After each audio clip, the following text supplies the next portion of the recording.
Just imagine మీరు ఒక కంపెనీలో 10 ఏళ్ళు వర్క్ చేశారు. చాలా లాయల్‌గా వర్క్ చేశారు. గుడ్డిలా పనిచేశారు.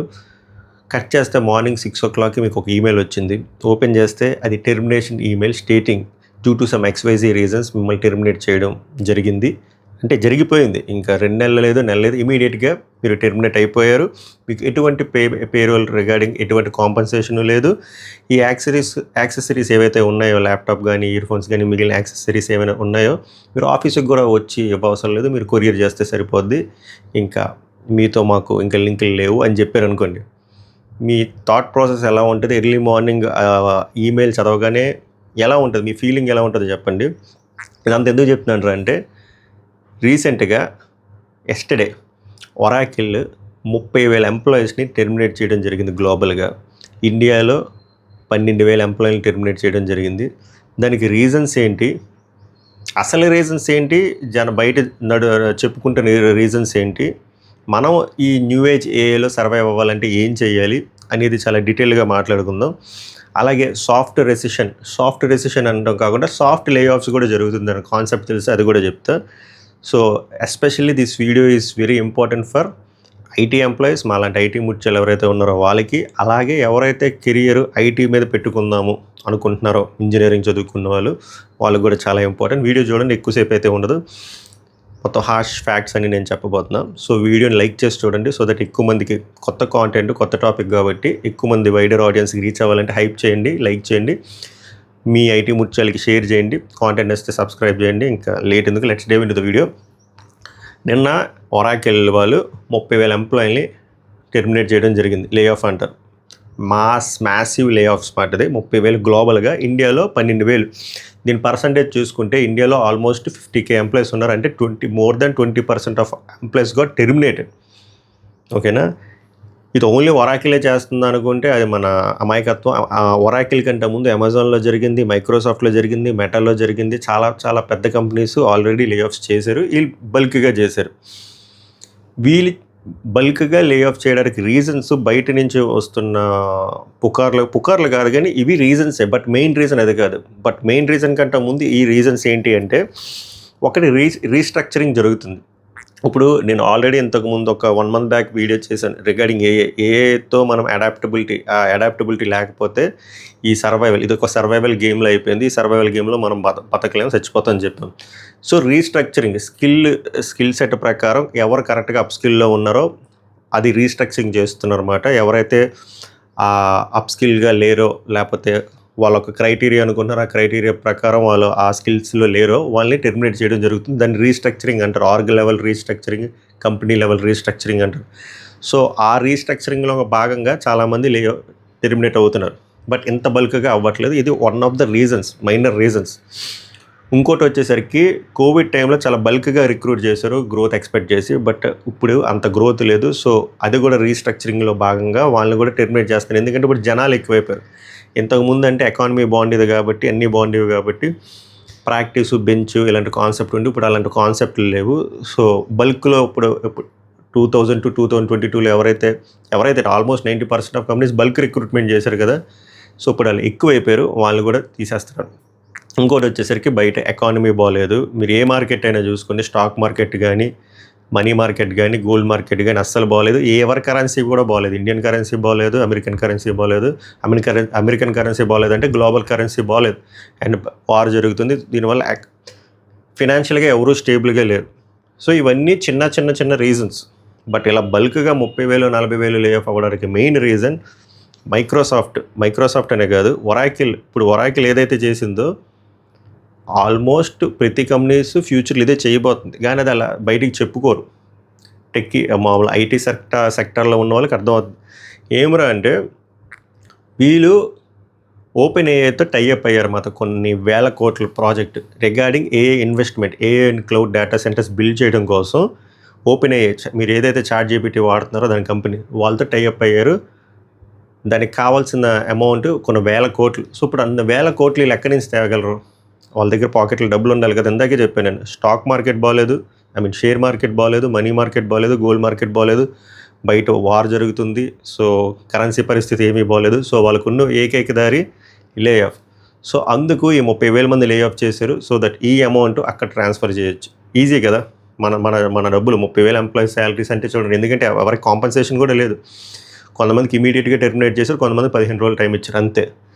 సో ఈ అమౌంట్ ఏదైతే మిగులుతుందో ఈ అమౌంట్ని అటు ట్రాన్స్ఫర్ చేస్తారు to invest on AI and cloud data centres. ఎందుకంటే వీళ్ళు ఫ్యూచర్ గురించి ఆలోచిస్తారు. వీళ్ళనే కదా పెద్ద పెద్ద కంపెనీస్, మిడ్ రేంజ్ కంపెనీస్.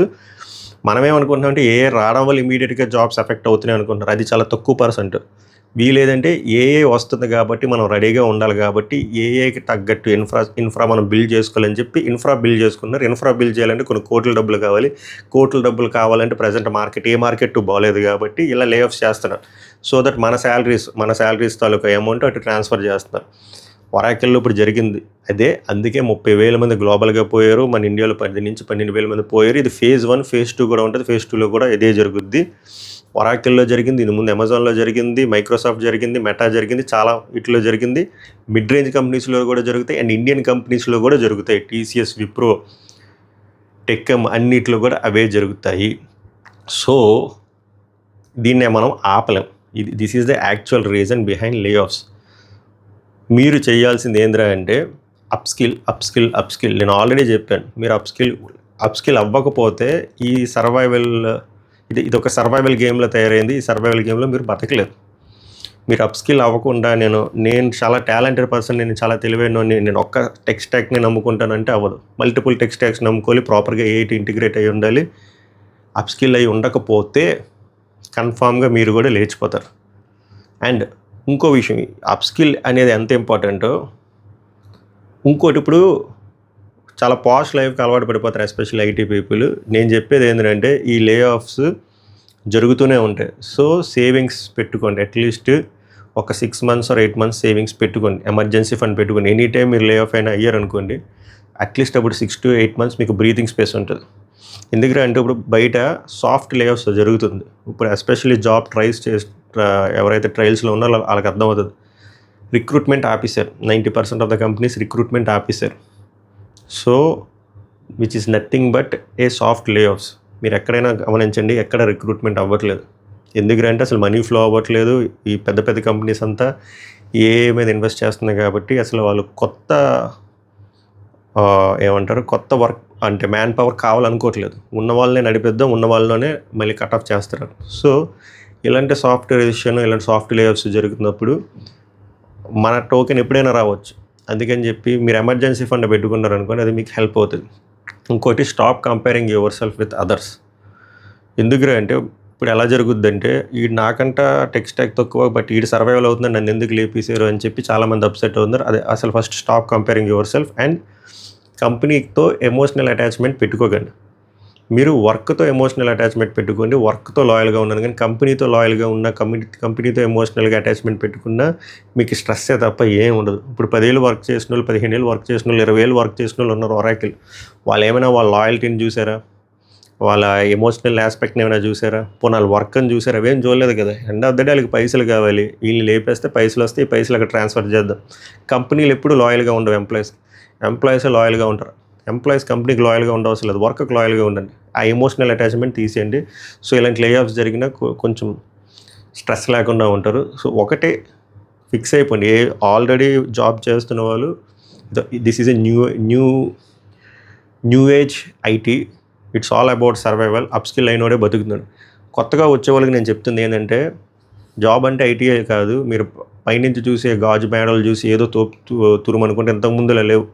ఓ 3 ఏళ్ళలో ₹1,00,000 శాలరీ, దాని తర్వాత ఓ 3 ఏళ్ళు చేస్తే యూఎస్ వెళ్ళిపోవచ్చు, గ్రీన్ కార్డు వేసాలి, అలాంటివి ఏం లేవు. ఇప్పుడంతా survival. It's all about survival. ఎవరైతే ఇంక ఇంటర్మీడియట్ ఇంజనీరింగ్ డిగ్రీలో ఉన్నారో, ఇట్స్ నాట్ ఓన్లీ ఐటీ, ఇంకా చాలా చాలా సెక్టర్స్ ఉన్నాయి. Please focus on other sectors. ఇది ఆల్రెడీ ఓవర్ హైప్ అయిపోయింది. దీన్ని ఇలా వదిలేసి వేరే సెక్టర్స్ వైపు వెళ్ళండి. సో బ్యాలెన్స్డ్గా ఉంటుంది. So that is what I would like to suggest upcoming youth. ఎవరైతే జాబ్లోకి వెళ్దాం అనుకుంటున్నారో, ఇంకా చదువుకుంటున్నారో వాళ్ళకి చెప్తున్నా, ఐటీ ఒకటే కాదు, చాలా సెక్టర్స్ ఉన్నాయి, దాని మీద ఫోకస్ చేయండి. లేదు ఐటీలోనే వస్తాను, ఐటీ నా రక్తం అనుకున్న వాళ్ళు అప్స్కిల్ అయ్యి ఉండండి. అంతకుమించి ఏం లేదు. మీరు అప్స్కిల్ అయ్యి లేకపోతే కష్టం, ఈ గేమ్ షోలో కష్టం. So this is what happening regarding the current లే ఆఫ్స్. సో ఎవరైతే, నేను ఇంకోటి ఇంపార్టెంట్ థింగ్, ప్రజెంట్ నేను చెప్తాను కదా, సాఫ్ట్ లే ఆఫ్స్ జరుగుతుందంటే రిక్రూట్మెంట్ జరగట్లేదు, హైకులు కూడా ఇవ్వట్లేదు ఎవరి మ్యాక్స్ ఆఫ్ కంపెనీస్లో, అండ్ లేఆఫ్స్ కూడా జరుగుతుంది. సో ఈ సిచ్యువేషన్లో దయచేసి మీరు ఎమోషనల్గా కనెక్ట్ అయ్యి కంపారిజన్లు ఇవి పెట్టి నా సిటీసీ ఆడకని తక్కువ ఉంది, నా సిటీసీ ఇడికంది, ఇలా అవన్నీ పెట్టుకొని జాబ్ స్విచ్ లాంటి తింగర పనులు ఈ టైంలో చేయొద్దు. This is not the correct time. At least ఒక 6 months వరకు మీరు ప్రజెంట్ ఏదైతే కంపెనీస్లో ఉన్నారో మీకు హైకిల్ లేకపోయినా, మీకు వర్క్ ఓవర్లోడ్ అవుతున్నా కూడా అక్కడే వర్క్ చేయండి. బికాస్ ప్రజెంట్ మార్కెట్ పరిస్థితి బాగాలేదు. Okay, I hope I covered every point, each and every points. మీకు ఇంకేమైనా డౌట్లు ఉంటే కామెంట్ చేయండి, నేను రిప్లై కూడా ట్రై చేస్తాను. మళ్ళీ నెక్స్ట్ టాపిక్లో వెళ్దాం. Thank you so much.